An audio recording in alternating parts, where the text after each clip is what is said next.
네, 전해드린 대로 지난 대선 당시 이재명 대표 부인 김혜경 씨의 이 법인카드 유용 의혹을 제기했던 이 공익 제보자 이재명 대표도 부패 혐의로 권익위에 신고를 했습니다.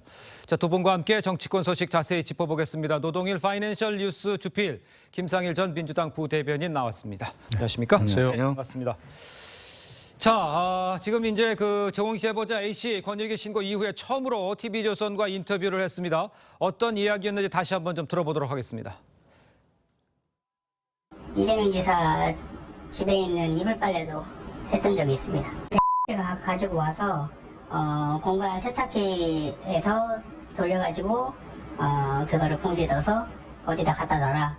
음식이나 이런 게 올라오는데 본인이 그거를 먹으면서 어디서 온지 모른다는 거는 납득이 가지 않습니다. 제가 인기척을 내니까 중간에 나와가지고 저랑 얘기를 나눴습니다. 어느 부서로 배치됐느냐 뭐 이런 대화를 나눴습니다. 계속 거짓말하는 걸 보고 무기력하게 느꼈습니다. 제가 제 자신이 할 수 있는 게 아무것도 없어서 인간적으로 저 사과를 해줬으면 좋겠습니다. 자, 들으신 것처럼 이 제보자 A씨, 김혜경 씨의 법인카드 유용을 이재명 대표도 알고 있을 거라면서 이 거짓말이라고 이렇게 주장을 하고 있습니다. 제보자의 주장을 노 주필께서는 어떻게 평가를 하십니까? 글쎄요, 뭐 있으십니까? 본인이 직접 경험한 일 아닙니까? 이건 네. 그야말로 증언할 수 있는 네. 증인으로서 자격이 있는 거죠. 본인이 직접 행했고 목격했고 했던 그런 것들이니까요. 이게 법인카드라는 게 뭐 경기도 법인카드가 국민 세금으로 조성된 자금을 네. 공적 업무에 사용하는 거 아니겠습니까? 그래야 되는 것이고. 근데 이렇게 먹는 거, 입는 것에 생활하는 것, 용품 모두 거 다 이렇게 경기도 법인카드로 했다는 것은 공금횡령이죠. 뭐 샌드위치, 과일, 속옷, 뭐 배터리, 생활용품까지 다 이렇게 했다는 게 정말 믿어지지 않는 정도의 것인데요. 예. 이런 것들은 이제 어떤 한 비서실에서만 하면 그 금액이 안 될 거고요. 네. 그러니까 총무과에서 여러 부서를 통해서 이렇게 했다는 거 아니겠습니까? 그런데 이걸 그야말로 최종 결재권자 경기도 지사가 책임자 아니었습니까? 그렇죠. 근데 이걸 전혀 몰랐다? 그러면 이건 뭐 정말 무능하다고 할 수 없는 것이고 뭐 알았다면 이건 공금횡령의 공범이라고 할 수 없는 것들이고요. 네. 또 최종 수혜자 아니었습니까? 그러니까 이것들은 정말로 다시 한번 좀 뭐 권익위의 조사도 그렇고 뭐 검찰, 경찰 수사도 다시 한번 통해서 이 이재명 대표의 관련성을 밝히는 게 바람직하다, 필요하다 이렇게 생각합니다. 알겠습니다. 자, 일단 그 이 대표 측 입장을 좀 보면요. 이 대표 측도 이제 반박을 했습니다. 이 경찰에서 이미 철저하게 수사한 사안이기 때문에 만약에 연루가 됐었다면 경찰이 밝혀냈을 거다. 이렇게 반론을 했습니다. 이 반론은 어떻게 이해를 하십니까? 글쎄요, 반론의 포인트가 조금 잘못돼 있다고 저는 생각은 어디 포인트가 해요. 잘못됐죠? 그러니까 철저히 조사한 사건은 의미가 없어요.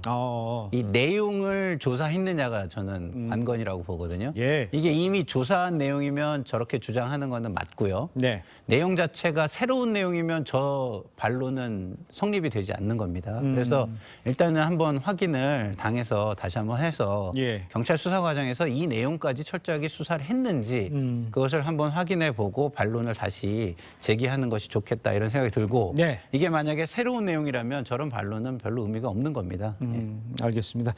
자, 이런 상황에 이제 제보자 배모 씨의 지시로 이재명 대표 자택에 이불 빨래, 속옷, 아까 노 교수님도 지적을 하셨습니다만 온갖 게 다 망라돼 있어요. 이렇게 됐다면 공무를 수행하는데 이게 지금 개인적인 일을 해야 되는 공무원이 지금 개인적인 일을 도와주는 상황이 돼버린 거잖아요. 그러니까 이름이 공무원 아닙니까? 그러니까. 공무원이라면 공무를 수행해야 되는 건데 글쎄 모르겠어요. 뭐 예를 들어서 수행비서 같은 경우는 공무를 수행하는 게 맞죠. 네. 그러나 이분들은 그런 공무를 수행하는 게 아니고 사적인 용무를 다 도와주는 거 아니겠습니까? 예. 뭐 7급 공무원이면 뭐 떴고 또 그 위에 바로 배모 씨 5급 공무원이 계속 지시를 했다는 거 아니겠습니까? 예.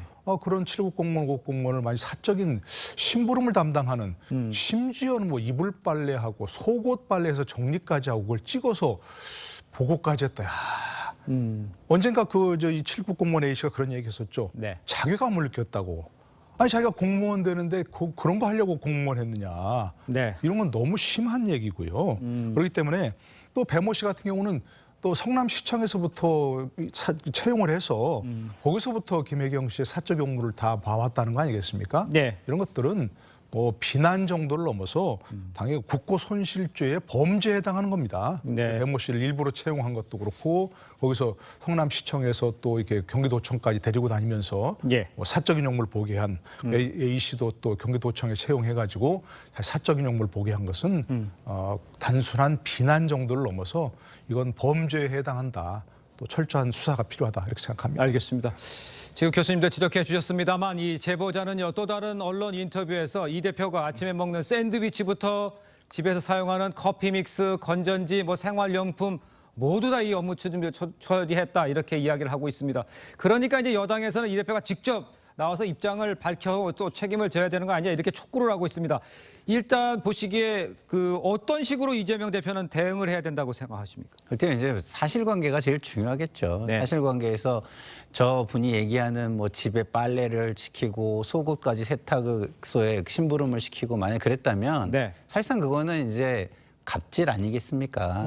우리가 이제 소위 말하는 갑질인 건데 그게 사실이라면 그 부분에 대해서는 당연히 그 사회의 그 지도층으로서 책임 있는 입장을 밝히고 사과를 하고 뭐 책임질 수 있는 적절 수준을 그 정해서 책임을 져야 되는 거는 맞고요. 네. 그러나 이제 저게 이제 사실인지 아닌지 이거는 밝혀져야죠. 왜냐하면 또 이재명 대표 측에서는 이걸 부인을 하고 있기 때문에 그렇죠. 주장이 지금 부닥치고 있는 겁니다. 예. 그렇기 때문에 그 제3자들이 보는 입장에서 이것을 한쪽으로 예단을 해가지고 지금부터 얘기하기는 조금 어려운 부분이 있다. 저는 이렇게 좀 말씀을 드리고 싶습니다. 알겠습니다. 네. 자, 그런데 이제 법인카드 의혹으로 지난해 대선 전국이 떠들썩했을 때 이 제보자가 왜 이 시점에 이재명 대표를 권익위에 부패 혐의로 신고했을까? 이것도 사실 의문입니다. 배경은 어디 있다라고 보십니까, 교수님께서는? 배경은 아무래도 본인이 지금까지 이렇게 불이익을 무릅쓰고 네네. 그런 신고를 했다는 거 아니겠습니까?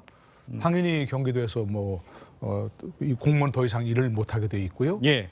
금전적으로 엄청난 손해를 본다는 거 아니겠습니까? 빚만 늘어나고 있고 다른 예. 일을 했는데 건강도 해치게 되고. 그런데 이재명 대표는 제1야당 대표로서 건재하고 네. 본인이 그것도 두려움을 느낀다는 거 아니겠습니까? 예. 또 이렇게 혹시 본인에게 어떤 해가 돌아오지 않을까 하는 것도 있을 수 있고 물리적으로도 그렇고. 네. 그건 당연히 그러고 경찰서 했다고 해서 송치했다고 하는데 검찰은 지금 전혀 움직임이 없지 않습니까? 그렇죠. 뭔가 결론을 빨리 내야 되는데 그러니까 그런 면에서 아마 무기력감을 느꼈을 것이고 본인도 아까 그렇게 얘기했죠. 무기력감을 느낀다고 하는 예. 그런 것들이 있고 아마도 이제 그래서 권익위 부패 신고해서 빨리 결론을 내달라 이런 아마 취지인 것 같고 네. 근데 이게 도대체 이해가 안 되는 거예요. 우리가 흔히 야당도 그렇고 여당도 그렇고 어떤 그 윤리 정치, 정치 우리가 본받아야 할 정치의 전형으로 스웨덴 이런 걸 많이 들지 않습니까? 그런데 스웨덴에 과거 산나 마린이라고 하는 부총리가 있었는데 거기는 이제 내각제니까 의원이 이제 그 총리 부총리를 하는 거죠. 네. 그분이 법인 카드를 썼는데 그 기록에 본인이 먹은 초콜릿을 산 기록이 있었어요. 그게 문제가 되어갖고 떠들썩해가지고 사임을 했습니다. 네. 우리 기준으로 보면 정말 상상이 안 되는 얘기죠. 이런 얘기가 이렇게도 좀 자세하게 이걸 직접 쓴 사람이 이렇게 증언한데도 모르고 아무런 일이 벌어지지 않는다? 네. 이건 말이 안 되는 거죠. 그러니까 어쨌든 권익이든 검찰이든 빨리 결론을 내서 아까 김상일 평론가에게 아직 확정되지 않은 사실이라고 하는데 예. 빨리 사실을 확정해서 이 권익이 신고한 예. 공익 제보자가 불이익을 받지 않고 일상으로 돌아갈 수 있도록 결론을 내줘야죠. 예. 아까 김상일 전 대변인도 사실이 아니라 수 있다, 충돌하고 있다라고 말씀했지만 TV조선 단독 보도는 이재명 대표가 알았다 이렇게 취재 결과를 확인해서 보도했다는 것도 제가 말씀을 드리고요. 그런데 이제 문제는 이제 지난 6월에 전현희 전 권익위원장 후임으로 이제 검사 출신 김홍일 위원장이 임명이 됐습니다. 앞으로 권익위 조사 어떤 식으로 좀 달라지지 않을까 생각되는데 그렇죠. 어떻습니까? 일단은 그 전 정권에서 임명한 위원장과 현 정권이 임명한 위원장은 아무래도 입장부터가 조금 다를 테니까 아무래도 조사는 조금 더 철저히 이루어지지 않을까 이런 생각이 들고요. 네. 그리고 이게 공적 자금이고 공적 자산 아니겠습니까? 그런 부분은 기록이 어딘가는 다 남아 있을 겁니다. 남아 있을 수밖에 없고 그래서 그런 것들을 빨리 좀 조사를 하고 기록을 확보해가지고 결론을 내줬으면 좋겠다. 저도 이런 생각이 들고요. 네. 저분 개인적으로 우리 그 노동일 우리 주필님이 말씀하셨지만 지금은 약자잖아요, 약자. 예? 그 상대하는 공익제보자. 그렇죠. 상대적으로 볼 때 약자고 공익제보자인데 네네. 빨리 이런 분들에 대한 입장을 고려해서 수사나 조사의 결론을 내주면 좋겠다. 그게 국가의 책임이다. 이런 생각이 좀 듭니다. 일단 그 경찰의 추가 조사, 이재명 대표에 대한 추가 조사는 불가피한 상황이라고 봐야 됩니까? 당연하죠. 예. 그러니까 경찰의 철저한 수사가 있었다고 하고 지난번에 경찰 수사가 이 대표와의 관련성을 인정할 수 없다. 네. 이렇게 얘기했는데 그 당시 모르겠습니다. 뭐 비밀리에 수사했는지 모르겠습니다만 이재명 대표를 소환했다든가 아니면 이재명 대표 주변에 대한 압수수색이 이루어졌다든가 이런 소식 못 들어봤거든요. 네. 그때 뭐 대대적인 압수수색을 했다고 하는데 법인카드를 사용한 무슨 식당에 관해서 뭐 압수수색을 했다고 하는 것이지 다른 것 제대로 수사를 못했다고 생각을 하니까 예. 뭐 검찰이 제소를 하든지 아니면 이건 부패 혐의니까요. 그렇죠. 검찰이 제소를 할 수도 있고 권익위도 철저한 조사를 통해서 어쨌든 뭐 빨리 결론을 내고 좀 미적거릴 일도 아니죠. 이게 무슨 어려운 수사가 아니지 않습니까? 법인카드 사용은 다 카드로 사용하니까 기록이 다 남은 것이고 결제를 누가 했냐도 다 기록이 남은 거 아니겠습니까? 예. 얼른 빨리 결론을 내주길 부탁드립니다. 알겠습니다. 자, 다음 소식도 짚어보겠습니다. 민주당 이재명 대표에 대한 이 검찰의 구속영장 청구가 임박했다는 관측 나오고 있죠. 자, 이런 가운데 이 대표와 또 한동훈 장관의 날선 공방이 벌어졌습니다. 그 모습 먼저 보고 이야기를 이어가겠습니다. 그런데 진짜 심각한 폭력은 국가폭력입니다. 지금 이 정권은 국민이 맡긴 권력으로 폭력을 행사하고 있습니다. 본인 수사 과정에서 몇 분이나 돌아가셨는지 한 번만 생각해 본다면 본인이 데이트 폭력이라고 하면서 변호했던 흉악범의 피해를 한 번만이라도 생각해 본다면 우리가 방탄복귀 안 할 테니까 필요한 조치를 하라고 했는데 이 여당과 검찰이 정치 공작을 하고 있다. 국가 권력을 악용해서 다 들어갔다가 다 퇴장하는 거예요. 지금까지 4번 했던 방탄보다 더 저질 방탄입니다. 왜냐하면 그건 서로 특권 못하게 감시하겠다는 거잖아요. 자, 국가폭력이라는 이재명 대표의 비판을 두고 한동훈 장관은 본인 수사 과정에서 몇 분이나 돌아가셨는지 생각해봐야 한다. 이렇게 맞받아쳤습니다. 교수님, 이 공방에 대해서는 어떻게 생각을 하십니까? 그래서 이재명 대표가 이제 국가 폭력이라고 한 게 정확히 뭘 얘기하는지 잘 모르겠습니다. 근데 아마도 이제 자신의 범죄 혐의를 수사하는 것에 대해서 부당하다고 느끼니까 검찰 수사를 이야기하는 그래서 검찰 수사가 예. 폭력이다 이렇게 얘기하겠죠. 근데 예를 들어서 과거 민주화 운동하는 인사들에 대해서 네. 뭐 혐의를 조작했다거나 하는 그런 게 아니고 본인의 범죄 혐의를 수사하는 거 아니겠습니까? 그러니까 이재명 대표가 과거 한 얘기를 좀 차용을 하면 범죄 수사를 국가폭력이라고 얘기한다면 그건 매일 해도 된다. 이렇게 생각을 하고요. 네. 범죄 혐의된 걸 얘기하는 겁니다. 네. 그리고 검찰 수사는 검찰이 최종적으로 결정할 권한이 없습니다. 뭐 압수수색을 한다거나 체포를 한다거나 또 구속을 한다거나 이거 다 검찰 마음대로 하는 게 아니지 않습니까? 법원이 압수수색 영장을 발부해야 됩니다. 그렇죠. 네. 예.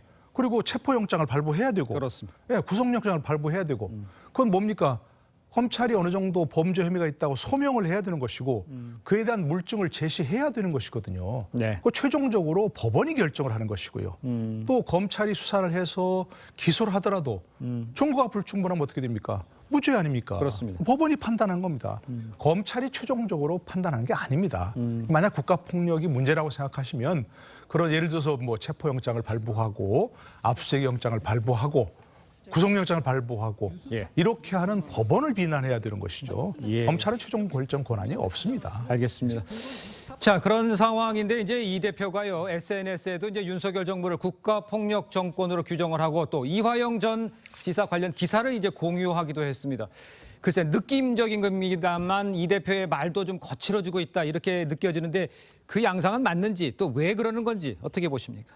그러니까 그런 양상이 있는 이유는 본인이 지금 영장 실질 심사에 나가겠다. 그리고 체포 동의안이 오면은 그것을 거부하지 않겠다. 이렇게 공언을 한 부분이 그렇죠. 있잖아요. 예. 그러면 이제 사실상 이제 정면 승부를 해야 되는 겁니다. 네. 근데 그 정면 승부는 어디서부터 시작이 되는 거냐면 예. 뭐 검찰이 피의 사실을 공표해가지고 여론을 끌어가려고 하는 그런 게 있다라고 본인은 생각할 거 아니에요? 예. 그럼 그런 것에 여론으로 맞대응하는 것부터 시작이 되는 겁니다. 그래서 그런 걸 생각을 한다면 지금 그 당연히 여론전이 좀 더 강화되는 과정에서 표현이 거칠어지거나 이럴 수 있다라는 생각이 들고요. 네. 결국에는 그 국가의 힘이라는 것은 자의적으로 이게 그 집행이 되면 안 되고요. 제도에 따라서 형평성, 공정성, 투명성이 확보가 돼야 네. 권위가 확보가 되는 겁니다. 근데 이재명 대표는 그런 부분에 있어서는 본인은 좀 더 과도하다, 공정하지 않게 이 자신에 대한 수사가 이루어지고 있다라고 생각을 하고 있는 것이고 그 부분을 여론전을 통해서 좀 소구하겠다 이런 의도로 보입니다. 그렇군요. 그런데 이제 친명계 일각에서요, 체포동의안 표결 거부 주장도 좀 나오고 있는 상황이죠. 이에 대해서 한동훈 장관 저 인터뷰에도 보셨습니다만 저질 방탄이라고 아주 작심 비판을 했어요. 민주당을 향해서 불체포 특권 포기하기 싫으면 하지 말라 이렇게까지 직격을 했습니다. 상황은 어떻게 전개될 거로 보십니까? 글쎄요. 지금 검찰에 대한 가장 큰 타격은 뭐겠습니까? 영장심사에 나가서 영장 기각을 받아내는 거예요. 그게 제일 힘들죠. 그러면 검찰이 얼마나 타격을 받겠습니까? 예. 당연히 땅이 나가겠다. 이렇게 이재명 대표도 여러 차례 얘기했고요. 네. 그러니까 민영배 의원이 저렇게 얘기할 일이 전혀 아닌 거죠. 예, 뭐 이재명 대표가 그렇게 얘기하셨으니까 우리는 만약에 체포동의안이 오면 네네. 당연히 각을 시켜서 이재명 대표가 법관 앞에 가서 정치검찰의 조작수사다. 이렇게 얘기할 수 있는 기회를 줘야 된다. 이렇게 하는 게 당당한 거 아니겠습니까? 네. 저렇게 영장심사 자체를 두려워하는 것. 글쎄요. 제가 보기에는 뭔가 유죄 예단이 있는 건지 잘 모르겠고요. 그러니까 체포동의안이 가결됐다고 해서 구속되는 게 아니잖아요. 그렇죠. 네. 법관 앞에 가서 우리 얘기하는 영장 실질심사에 임하라. 그런 얘기밖에 안 되는 겁니다. 네. 거기 임해서 구속영장 기각당한 사람들이 여러 명 있지 않습니까? 예. 그러니까 언뜻 생각나는 하영재 의원도 그랬고요. 그러니까 이재명 대표도 심사 자체를 두려워할 일이 아니고 다른 분들도 마찬가지고요. 그리고 조작 수사라면 지금 국민들 앞에 그렇게 당당히 얘기하고 있지 않습니까? 그 얘기를 왜 법관 앞에가 못합니까? 아하. 그럼 뭐 법관이 당연히 이건 영장 기각할 거 아니겠습니까? 예. 그리고 또 한 가지 만약에 이제 이렇게 실제로 이루어져서 회장 들어갔다 투표 시작되면 빠져나오자 이렇게 한다면 국민들은 오히려 좋다고 생각합니다.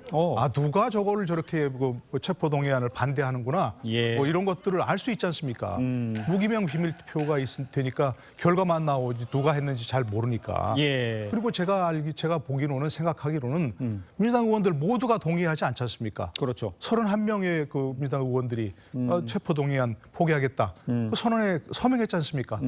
그러니까 누가 저를 그 어떤 태도를 가지고 있는지 예. 분명히 알 수 있으니까 오히려 좋다 이렇게 생각합니다. 예, 노 교수께서 지금 언급을 해주셨는데 민영배 의원이 다 같이 나가자 이렇게 얘기했잖아요. 네. 그러면 글쎄 생각을 달리하고 있는 사람들 색출하려는 거 아니냐 이런 생각 분명히 들 것 같아요. 그리고 사실상의 압박이고 그러니까요. 뭐 좀 과하게 표현하면 협박일 수도 있겠죠. 그리고 강성 지지층에게 보내는 메시지일 수도 있습니다. 네. 그래서 그런 차원에서 보면 민영배 의원이 저런 얘기를 하는 것은 민영배 의원이 현 정권을 비판할 자격을 상실하고 예. 있다 이렇게 저는 생각이 들어요. 왜냐하면 남을 비판하려면 자기가 바로 서야 됩니다. 자기의 도덕적 권위를 네. 세우고 난 다음에 그러고 난 다음에 남을 비판할 수 있는 일정 부분의 자격이 예. 생기고 그리고 그 힘도 더해지는 것이죠. 근데 예. 저런 식으로 이야기를 한다면 제도에 의해서 해야 되는 것들을 꼼수를 부려서 그것을 압박으로 바꾸려는 어떤 시도를 한다면 예. 자기의 도덕적 권위가 설지 의문스럽습니다. 알겠습니다. 자, 한동훈 장관과 민주당의 신경전 어제 법사위에서 이어졌습니다. 검찰 업무추진비 질의 중에 최광욱 의원이 한 장관의 답변 태도를 문제 삼았습니다. 영상으로 보겠습니다. 취지를 잘 알면 취지에 맞게 답변을 해보세요. 그러니까 자 상호하고 계산 내역 지우고 발표 저렇게 그러니까 자꾸 깐죽거린다 소리 듣는 거예요. 얘기를 깐죽거린다는 말 하는 정도는 좀 심하지 않아요? 아니 말씀을 좀 답변하면서 맨날 반말하지 마세요라고 얘기하죠. 깐죽거리지 마세요. 그러니까 자꾸 반말 듣는 거예요. 위원장님, 저는 이거는 저 항의를 드릴 수밖에 이거 봅시다. 없습니다. 예. 응? 제발 좀 태도를 무겁게 가지기 바랍니다. 최강욱 위원님한테 시점에 그런 얘기 대한- 들으니까 진짜 이상합니다. 저렇게 하여튼 그 국무위원의 태도냐고요. 그게 국회의원의 태도입니까? 그럼 국회의원으로서 지금 정부 책임자한테 묻고 있는데 개인적인 감정을 가지고 자꾸 깐족거리는 거 국회의원이 보이니까 어떻게 그러면 안 되는 갑질하라고 거죠. 그 자리에 있는 건 아니잖아요. 저 두 분의 설전은 어떻게 이해하십니까? 참 깐죽거린다. 정말 갑질한다. 이게 대한민국 국회 수준인지 네. 부끄럽습니다. 정말로 제가 보는 사람이. 한동훈 장관도 예. 모든 타석에서 안타 치려고 하지 말고 3할만 되면 수위타자입니다. 그렇죠? 야구에서. 그러니까 저렇게 모든 태도에 반박하려고 하는 건 바람직하지 않지만 예. 우리가 보통 태도를 문제 삼는 건 어떤 때 문제 삼습니까? 예. 할 말 없을 때. 그렇죠? 시비 걸려서 할 말 없을 때 너 몇 살이야? 뭐 반말이야 어따 대고 이렇게 되게 하거든요. 예. 그러니까 저거는 그 말을 먼저 한 사람이 지는 거다. 그렇게 얘기할 수밖에 없어요. 아니 최강 의원은 저기 있으면 안 되는 법사위 원래는 가면 안 되는 상황 아니었나요? 그렇죠. 내용은 어떻게 보셨는지? 일단은 저분들이 개인으로서 저 자리에 앉아 있는 게 아닙니다. 네. 법 인격, 제도에서 그 만들어준 법 인격으로 앉아 있는 거예요. 예. 그러면 법 인격에 맞춰서 발언을 해야지 예. 사적 감정이 너무 드러나는 사적 행동과 말을 하는 것 자체가 잘못됐고요. 네. 지금 우리 주필님 말씀하신 것처럼 예. 국회의 수준 그리고 정부의 수준을 굉장히 떨어뜨리는 예. 그런 그 언사다 이런 생각이 듭니다. 알겠습니다. 자, 두 분 말씀 여기까지 듣겠습니다. 고맙습니다. 감사합니다.